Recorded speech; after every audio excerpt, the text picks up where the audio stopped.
Hey everyone, welcome back. If you see a login error or access block message, first make sure that your NAB ID and password are entered correctly. Make sure that the caps lock is turned off and you are filling your ID and password correctly. Check twice before entering. If you tried logging in multiple times with incorrect details, your account may be temporarily blocked for security reasons.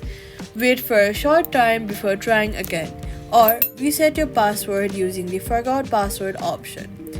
Click on the Forgot Password option and then enter your NAB ID and then enter your date of birth. Then you'll get a verification code. Enter that code and reset your password. After you reset your password, if the access is still blocked, contact NAB customer support to verify your identity and unlock your account safely, and that's it.